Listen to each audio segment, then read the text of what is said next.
Hello बच्चों, स्वागत है आप लोग का आपके अपने चैनल एक्स्ट्रा क्लासेस एसेंसर में। और फिर उसी टॉपिक को हम लोग कंटिन्यू करेंगे जो लोग का चल रहा था केमिकल कांटेक्स, है ना। रासायनिक बलगतिकी हम लोग पढ़ रहे थे और पीछे हम लोग चर्चा कर चुके हैं कि रासायनिक बलगतिकी में हम लोग जब क्रियाओं का वेग है उनके बारे में पढ़ते हैं और वेग के आधार पर क्रियाओं के प्रकार के बारे में, है ना। जो पीछे पढ़ा भी हम लोगों ने मंद क्रियाएँ, तीव्र क्रियाएँ। तीव्र क्रियाओं को कहा आपने कि तीव्र अभिक्रियाएँ क्या होती हैं, आयनिक क्रियाएँ होती हैं और उनका वेग बहुत ही अधिक होता है और प्रायोगिक रूप से हम उनके वेग को मापन नहीं कर सकते हैं और उनमें किसी प्रकार के बंध का विखंडन और किसी नए बंध का निर्माण नहीं होता है, ऐसा मानते हैं हम लोग, ठीक है। लेकिन जो मंद क्रियाएँ होती हैं उनके वेग का प्रायोगिक निर्धारण क्या हम लोग कर सकते हैं और उनमें हम लोग का जो सहसंयोजक बंध है वो टूटते हैं, नए बंध क्या है उसमें बनते हैं, उनके वेगों का निर्धारण हम लोग क्या है प्रायोगिक रूप से कर सकते हैं। ये सब बातें हम पीछे चर्चा कर चुके हैं। अब क्रिया के वेग की भी चर्चा की हम लोगों ने कि क्रिया का वेग क्या होता है। तो सिंपल परिभाषा हम लोग बोले थे कि एकांक समय में विकारकों की सांद्रता में होने वाला जो परिवर्तन है वही क्या कहलाता है, अब क्रिया का वेग कहलाता है। या फिर इसी को आपने अदर वर्ड में कहा था कि जो सांद्र परिवर्तन की दर है ना, किसी अभिक्रिया में अभिकारक की सांद्र परिवर्तन की दर, अभिक्रिया में क्या बोलेंगे इसको हम लोग, अभिक्रिया में अभिकारक के सांद्रण परिवर्तन की दर, अभिक्रिया में अभिकारक के सांद्रण परिवर्तन की दर, सांद्रण परिवर्तन की दर जो होती है, सांद्रण परिवर्तन की दर जो होती है वही क्या होती है, अभिक्रिया के वेग, अभिक्रिया का वेग कहलाती है, ठीक है। तो दोनों डिफिनेशन आप देख लो यहाँ पे, ठीक है। एकांक समय में अभिकारकों की सांद्रता में होने वाला जो परिवर्तन होता है उसे बोलते हैं अभिक्रिया का वेग, या फिर किसी अभिक्रिया के अंदर अभिकारक के सांद्र परिवर्तन की जो दर होती है उसे कहते हैं अभिक्रिया का वेग। यहाँ पे सांद्र परिवर्तन का मतलब यहाँ पे हो गया, सांद्र परिवर्तन का मतलब क्या है, यहाँ पे जो आप वर्ड ले रहे हो सांद्रण परिवर्तन, उसका सिंपल सा मतलब क्या है कि यहाँ पे आपका उत्पाद बन रहा है, कोई अभिकारक है, ठीक है ना। ये क्या है, कोई अभिकारक अगर है तो इसकी कुछ सांद्रता होगी, सांद्रता को आप क्या है मोल प्रति लीटर में क्या है दिखाते हो, मोल प्रति लीटर या फिर ग्राम प्रति लीटर, या फिर जैसे भी आपने सांद्रता को रिप्रेजेंट किया हुआ है, जनरली क्या है मोल प्रति लीटर में हम लोग सांद्रता लेते हैं, ठीक है। तो इसका ए का कितना मोल जो है, ए का कितना मोल क्या है इस उत्पाद में क्या हो गया, मान लो उत्पाद बी है तो बी में परिवर्तित हो रहा है। जैसे मान लीजिए कि इसका हमने स्टार्टिंग में लिया था कितना है ना, 10 मोल प्रति लीटर था, इसका 10 मोल प्रति लीटर था, ठीक है। अब ये क्या है सांद्रता कुछ समय बाद देखा हम लोगों ने, तो ये क्या है इसकी सांद्रता केवल क्या है 5 मोल प्रति लीटर यहाँ पे बची हुई थी, है ना। इसकी सांद्रता क्या है, ये बची हुई मात्रा इसकी थी। इसका मतलब क्या है कितना सांद्रण परिवर्तित हुआ, तो परिवर्तित सांद्रता कितनी थी, परिवर्तित सांद्रता आप अगर बात करेंगे कितनी हो जाएगी, 10 - 5 यानी कितना हो गया 5 मोल प्रति लीटर। ये आपका क्या है 5 मोल प्रति लीटर सांद्रता क्या होगी इसकी परिवर्तित हो गई। अगर हमें मालूम हो कि समय कितना लगा, ठीक है, अगर मान लीजिए कि समय है ना, जो लगा समय इसके अंदर है, लगा समय कितना है, मान लीजिए 2 सेकेंड लगा इसको परिवर्तित होने में, ठीक है। तो इस अभिक्रिया की दर क्या हो जाएगी, इस अभिक्रिया की दर क्या होगी, कितना सांद्रता परिवर्तित हुई है, 10 था पहले, उसमें से क्या है 5 निकल गई है, ठीक है। और समय कितना लगा है 2 सेकेंड लगा है, तो यानी कि 5 बट्टे क्या हो जाएगा 2, तो ये आपका 2 दूना के 4, 2 पचे 10, 2.5 मोल प्रति लीटर। और नीचे किस में ये समय था, ये सेकेंड में था, तो क्या हो जाएगा प्रति सेकेंड हो जाएगा, प्रति सेकेंड ये हो जाएगा, ठीक है। तो ये अभिक्रिया की दर के लिए समीकरण हम लोग का था। और सांद्रण परिवर्तन का मतलब कितनी सांद्रता, कितना उसकी मात्रा क्या है उत्पाद में बदल रही है।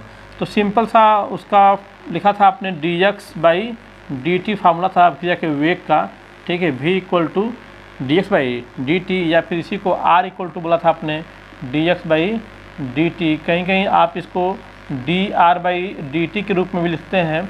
ये क्या है अभिक्रिया के वेग का, अभिक्रिया का वेग, ये क्या है अभिक्रिया का वेग, ठीक है। एकांक समय में अभिकारक की सांद्रता में होने वाला परिवर्तन, ठीक है। अभी हम लोग थोड़ा सा इसके आगे बात करने वाले हैं आज कि जो अभिक्रिया का जो वेग है उसको कैसे रिप्रेजेंट करेंगे, ठीक है, वो किस किस बातों पे निर्भर करता है। तो आपके नॉर्वे के 2 साइंटिस्ट थे आपके, ठीक ना, गुलबर्ग और वागे, ठीक ना, गुलबर्ग और कौन थे, वागे थे, ठीक ना। ये 2 साइंटिस्ट थे, कहाँ के, नॉर्वे के साइंटिस्ट थे ये लोग, ठीक है। इन्होंने आपने 11th में पढ़ा भी होगा कि जो किसी अभिक्रिया की जो दर होती है, ठीक है, वह उस अभिकारकों की सांद्रताओं पर निर्भर करती है, अभिकारकों की सांद्रताओं पर निर्भर करती है, ठीक है। और उसी पे बेस्ड जो है नियम दिया गया, द्रव्य अनुपाती क्रिया का नियम, द्रव्य अनुपाती क्रिया का नियम। तो गुलबर्ग और वागे ने बताया कि जो आपका अभिक्रिया का दर या वेग है dr/dt या फिर dx/dt या फिर v, जो क्रिया का वेग है, ठीक है, वह किस पर निर्भर करता है, वह प्रोपोर्शनल होता है अभिकारकों की सांद्रताओं के, अभिकारकों की सांद्रताओं पर क्या करता है, वो निर्भर करता है, ठीक ना, अभिकारकों की सांद्रताओं पर निर्भर करता है। अर्थात अगर कोई रिएक्शन हम लोग लिखें यहाँ पे, सपोज दैट ये कोई रिएक्शन हम लोग का है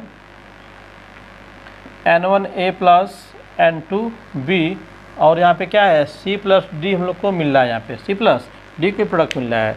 तो यहाँ पे अगर अभिकारकों की सांद्रता की बात की जाए तो यहाँ पे जैसे A का सांद्रता क्या लिया गया है, N1 लिया गया है, B की सांद्रता क्या है, N2 लिया गया है, यानी कि A के N1 मोल है और B के क्या है, N2 मोल आपने लिया हुआ है, सांद्रता उनकी दिखा रहा है यहाँ पे, ठीक है।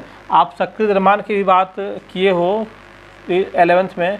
सक्रिय द्रव्यमान क्या होता है, सक्रिय द्रव्यमान किसी अभिक्रिया में अभिकारक का वह द्रव्यमान जो क्या हो, सक्रिय हो, एक्टिवेट हो, अभिक्रिया करने के लिए उपलब्ध हो, अभिक्रिया करे, वही क्या होता है, सक्रिय द्रव्यमान होता है। एक्चुअल में सक्रिय द्रव्यमान क्या होती है, सांद्रता ही होती है। सक्रिय द्रव्यमान क्या होता है, सांद्रता ही होता है।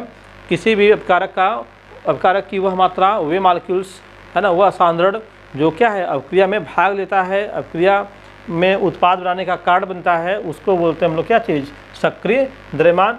और सक्रिय द्रव्यमान जो एक्टिव मास है उसको हम लोग कैपिटल ब्रैकेट से दिखाते हैं हम लोग, ठीक है। कोई अभिकारक ए है तो उसका सक्रिय द्रव्यमान क्या है, कैपिटल ए से दिखाएंगे हम लोग, ठीक है।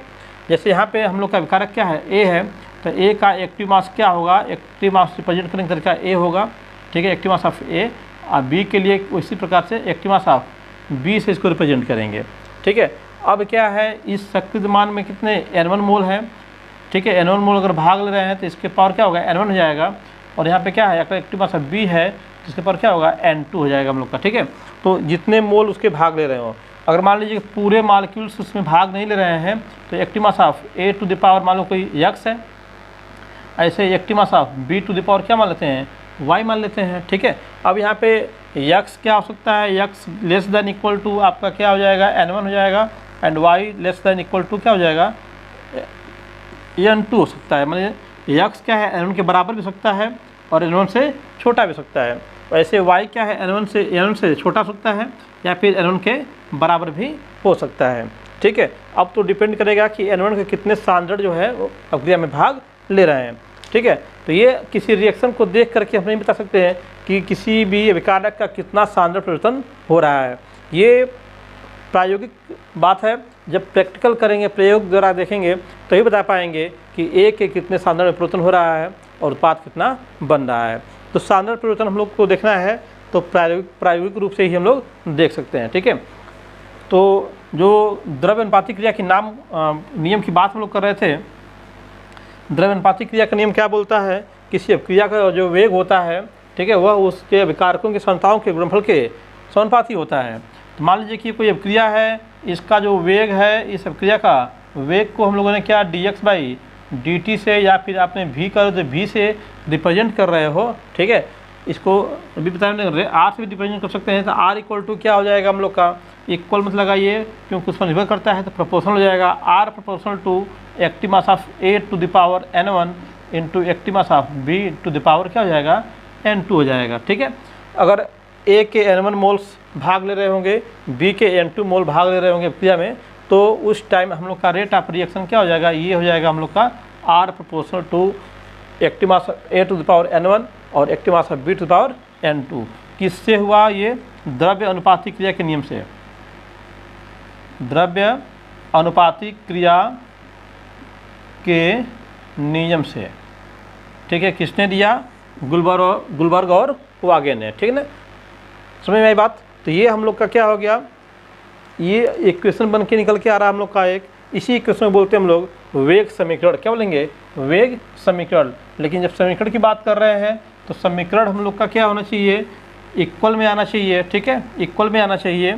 ठीक है, तो हम लोग का जो रिएक्शन है, ठीक है, रिएक्शन जो था हम लोग का N1A प्लस N2B है ना, ये आपका C प्लस D बन रहा था।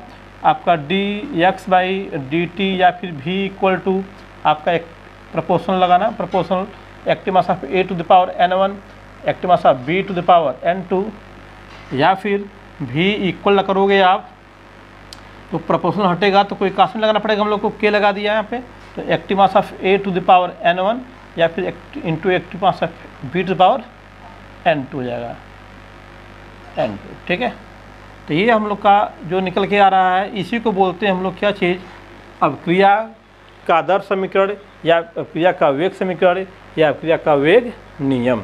ठीक है, ये आपके अभिकारक हैं, इनकी सांताओं का क्या ये गुणनफल निकाला गया यहाँ पे। ठीक है, तो यहाँ पे देख रहे हो आपका v क्या है, dx/dt है। ठीक है, a का सक्रिय द्रव्यमान और b का सक्रिय द्रव्यमान है।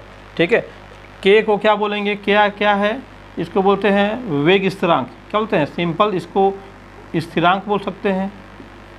ठीक है, स्थिरांक या फिर वेग स्थिरांक भी कहते हैं, वेग स्थिरांक भी कहते हैं। ठीक है, या फिर इसी को कहीं कहीं आपका विशिष्ट वेग स्थिरांक भी कहा जाता है, विशिष्ट वेग स्थिरांक भी कहा जाता है इसी को। ठीक है, तो ये आपका क्या है, वेग स्थिरांक, सिंपल लैंग्वेज में कहेंगे हम लोग वेग स्थिरांक है। ठीक है, अब हम लोग बात करते हैं वेग स्थिरांक जो है उसके बारे में थोड़ा चर्चा करते हैं हम लोग।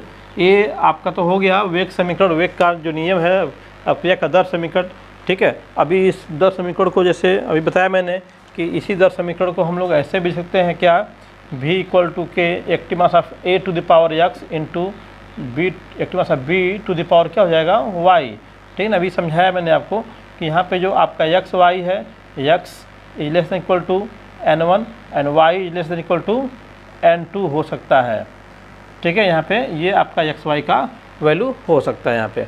ठीक है, तो कितने मॉलिक्यूल्स भाग ले रहे हैं, तो सिंपल रिएक्शन देख के लिख रहे हैं हम लोग। तो क्या है, मान लिया कि ए के N1 मॉलिक्यूल्स, बी के N2 मॉलिक्यूल्स, तो ये आपका रिएक्शन के लिए अभिक्रिया दर का समीकरण हो गया। ठीक है, आइए आगे बात करते हैं हम लोग, वेग स्थिरांक की बात कर लेते हैं। वेग स्थिरांक क्या है, वेग स्थिरांक क्या है। ठीक है, वेग स्थिरांक के लिए आप सिंपल सा देख रहे हो, वेग स्थिरांक की चर्चा हम लोग कर लेते हैं। ठीक है, तो आप देख रहे हैं यहाँ पे dx/dt इक्वल टू क्या है हम लोग का, k into active mass of a to the power आपका x into active mass of b to the power y, जो भी n1 n2 लिख सकते हो या फिर x y भी लिख सकते हो, उससे कोई प्रॉब्लम होने वाली नहीं है। ठीक है, हम लोग को k की बात करनी है। ठीक है, k, तो k का यहाँ पे क्या बात करने वाले हम लोग, सबसे पहले k का मात्रक की बात कर लें। k का मात्रक क्या होगा, k का मात्रक, ये हेडिंग बनेंगे हम लोग का k का मात्रक। ठीक है, तो आपका जो सांद्रण है उसको, यदि अभिकारक का सांद्रण, अभिकारक का सांद्रण हम लोग क्या है, मोल प्रति लीटर में ले लें, है ना, मोल प्रति लीटर में लें। ठीक है, आप उसका क्वेश्चन पर डिपेंड करेगा कि सांद्रण किस रूप में दिया हुआ है, लेकिन सामान्य रूप से क्या हम लोग मोल प्रति लीटर में क्या उसका सांद्रण हम लोग लेके बात यहाँ पे करने जा रहे हैं। यहाँ पे देखिए आपका जो dx/dt, सबसे पहले सभी टर्म्स को समझते हैं तो आसान हो जाएगा हम लोग के लिए।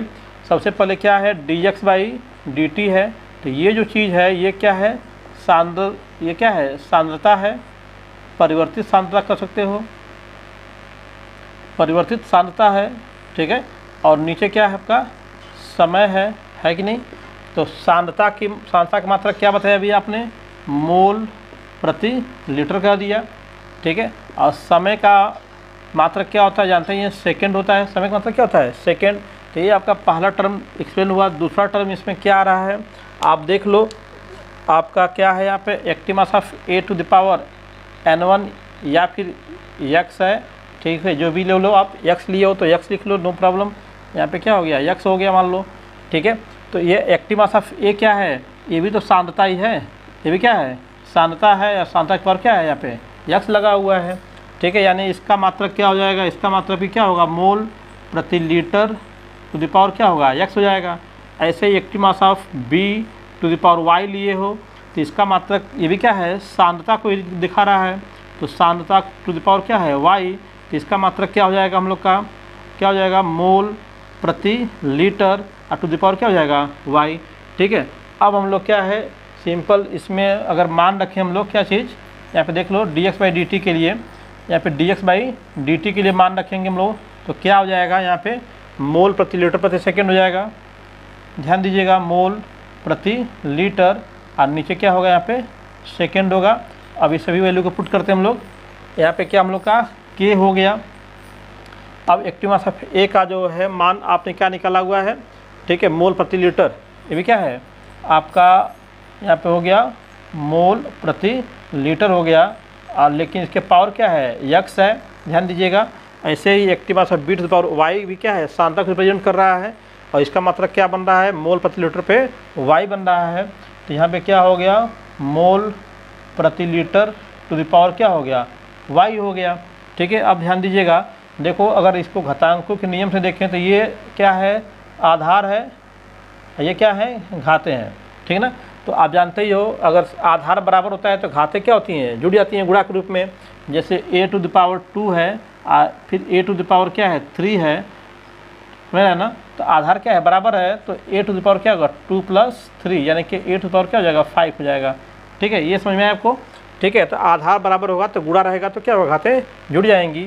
तो इधर आपका आ गया मोल प्रति लीटर, अब बटे क्या है यहाँ पे सेकेंड इक्वल टू k है, यहाँ पे क्या हो जाएगा हम लोग का मोल प्रति लीटर, मोल प्रति लीटर, और टू द पावर क्या होगा x प्लस y हो जाएगा, ठीक है। ध्यान दीजिएगा इस पर, ठीक है। अभी इसको भी क्या है पावर 1 लगा लेते हैं, कोई दिक्कत नहीं है। अब क्या है, हमें तो k की वैल्यू चाहिए है यहाँ पे, तो क्या करते हैं k को यहाँ पे रखते हैं हम लोग, यहाँ पे देखिए ऊपर लिखते हैं, यहाँ पे k की वैल्यू को रखते हैं, ठीक है, और इस वैल्यू को इधर भेजते हैं।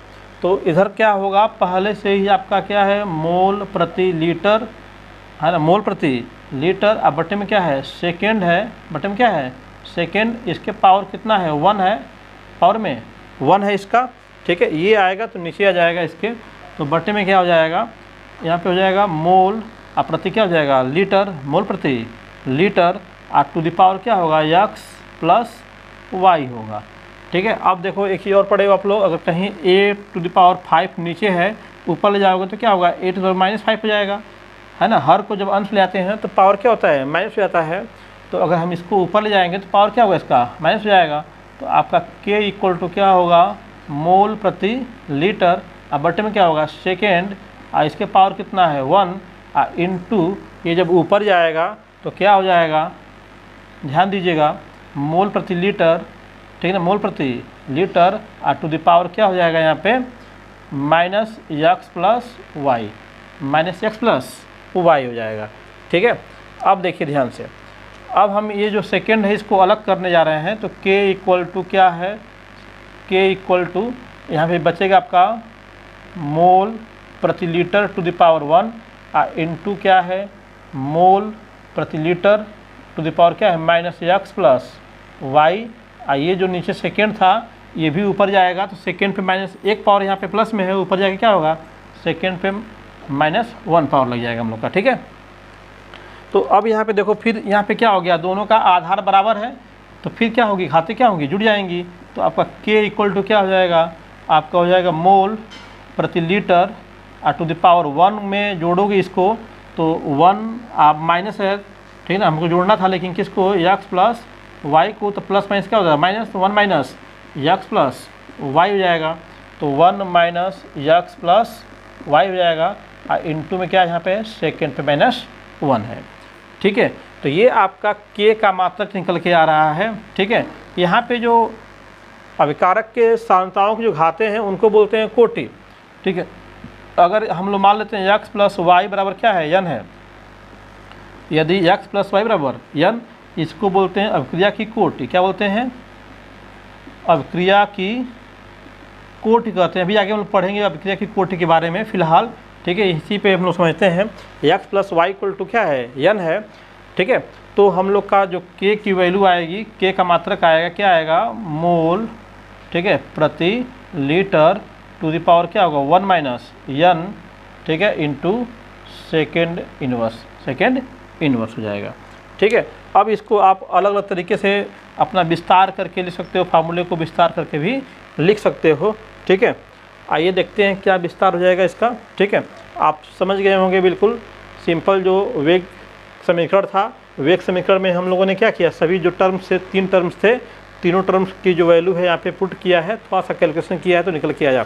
ठीक है, आपको इसी वैल्यू को याद रखना है। ठीक है, इसी से आप किसी का भी मात्रक क्या यहाँ पे निकाल सकते हैं।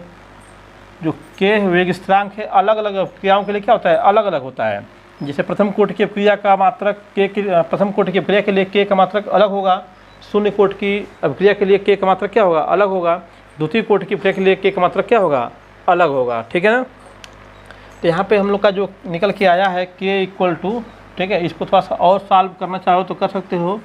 k = अब देखो मोल पे क्या हो जाएगा? 1 - n, और लीटर ऊपर जाएगा तो क्या हो जाएगा? लीटर पे, ठीक है, लीटर पे -1 - n पावर होगा, ऊपर जाएगा तो इंटू क्या होगा? सेकेंड पे -1। ठीक है, और सॉल्व करोगे तो क्या होगा? मोल टू द पावर क्या हो जाएगा? 1 - n, और लीटर पे करोगे तो माइनस अंदर जाएगा तो क्या होगा? n-1 हो जाएगा। यहाँ पे क्या है? Second inverse. तो आप इसी रूप में याद रखो, ये तो चेंज करके आप ला सकते हो। ठीक है, अब यहाँ पे अगर हम लोग का कह दें कि यदि शून्य कोटि की अभिक्रिया है, शून्य कोटि की अभिक्रिया है, तो उसके लिए n का मान क्या होता है? 0 होता है।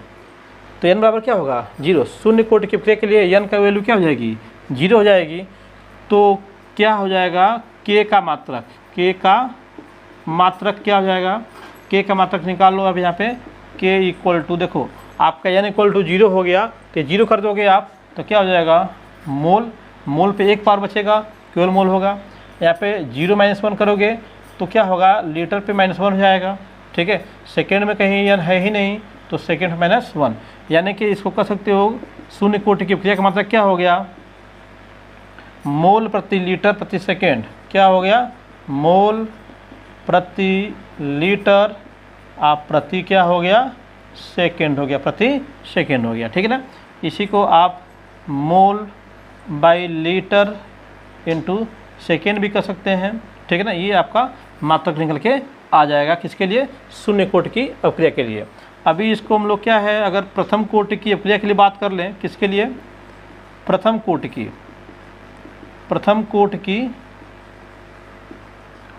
अभिक्रिया के लिए, प्रथम कोटि की अभिक्रिया के लिए बात करेंगे तो प्रथम कोटि की अभिक्रिया के लिए क्या हो जाएगा? n बराबर क्या हो जाएगा? 1 हो जाएगा, n बराबर 1। ये शून्य कोटि की अभिक्रिया है तो n बराबर क्या होगा? 0।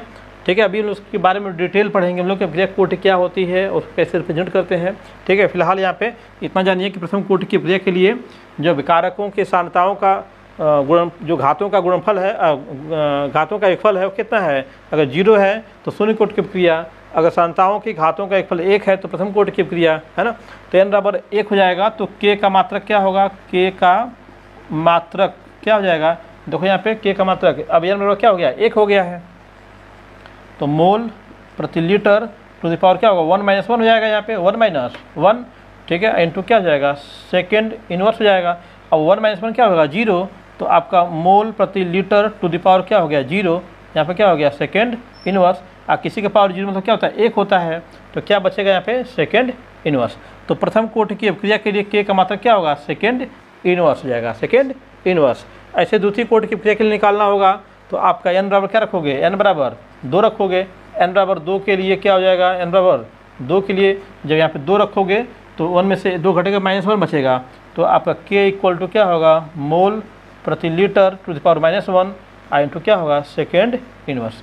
तो ये सिंपल सा आप क्या है अभिक्रिया की दर या वेग समीकरण को देखा और उसमें आए हुए जो वेग स्थिरांक था उसका मात्रक देखा आपने, तो ये निष्कर्ष निकल के आ रहा है कि जो वेग स्थिरांक होता है उसका मात्रक अलग अलग अभिक्रियाओं के लिए क्या होता है, अलग अलग होता है। ठीक है, ऐसा नहीं कि सभी अभिक्रियाओं के लिए हम लोग क्या है मात्रक एक ही लिखें। और सबसे बड़ी बात डिपेंड किस पे करता है, जो अभिक्रिया का जो वेग समीकरण है उस पर। ठीक है, अभिक्रिया का वेग समीकरण पे इसकी वैल्यू डिपेंड करती है। लेकिन ये आप इंपॉर्टेंट इसको याद रखेंगे तो किसी भी अभिक्रिया के लिए क्या है उसको निकाल सकते हैं। ठीक है, तो ये एक छोटी सी चर्चा थी हम लोग की, ठीक है ना, किसी अभिक्रिया के लिए। और अभी उसमें ये भी बताया गया आपको कि जो अभिक्रिया का वेग समीकरण है, ठीक है, हम उसको डायरेक्ट समीकरण को देख के लिख सकते हैं।